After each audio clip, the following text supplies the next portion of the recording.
এখানে দুটি চেন করে একটি ডাবল ক্রোশে তৈরি করে নিয়েছি। বরাবরের মতো দুটি চেন কোনো কাউন্ট হবে না। এখন হুকে সুতাটা পেঁচিয়ে নিয়ে 2 চেন স্কিপ করে থার্ড চেনে একটি ডাবল ক্রোশে করতে হবে।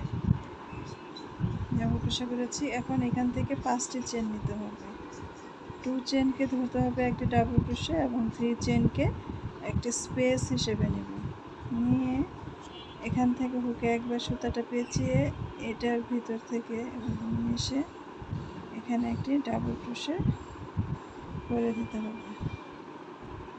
করে দিয়ে যে এখানে হুকে 2বার সুতাটা পেঁচিয়ে দিয়ে স্পেস থেকে এখান থেকে একবার বের করে নিয়ে এসে এখন আবার সুতাটা পেঁচিয়ে নিয়ে এসে 2 চেন স্কিপ করে থার্ড চেনের ভিতর থেকে দুটো করে লুপ বের করে নিতে হবে।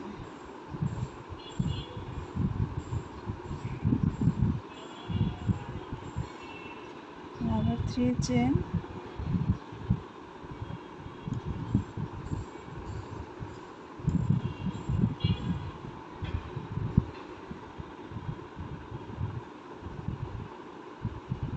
এইখানে যে দুটো লুপ তৈরি হবে এটার ভিতর থেকে সুতাটা নিয়ে এসে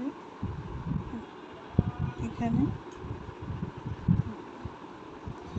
আবার 2বার করে পেঁচিয়ে,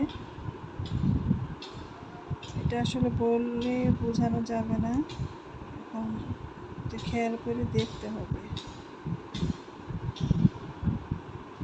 দুটো সুতার ভিতর থেকে দুটো করে লুপ বের করতে হবে। আর 3 চেন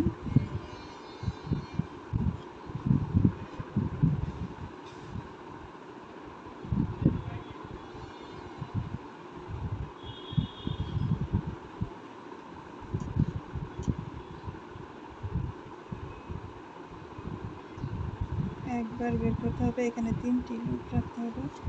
সুতা পেঁচে 2 চেন স্কিপ থার্ড চেন থেকে দুটো করে লুপের ভিতর থেকে হুকটা টেনে নিয়ে আসতে হবে। আবার 3 চেন নিয়ে হুকে একবার সুতা পেঁচিয়ে এখন এইখানে যে দুটো লুপ বের হলো সেটার ভিতর থেকে পেঁচিয়ে নিয়ে আসতে হবে।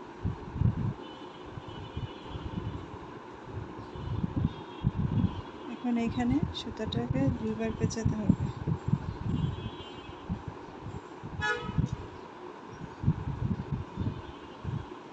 এটা একবার 3টি লুপ রাখতে হবে। 2 চেন স্কিপ করে থার্ড চেন থেকে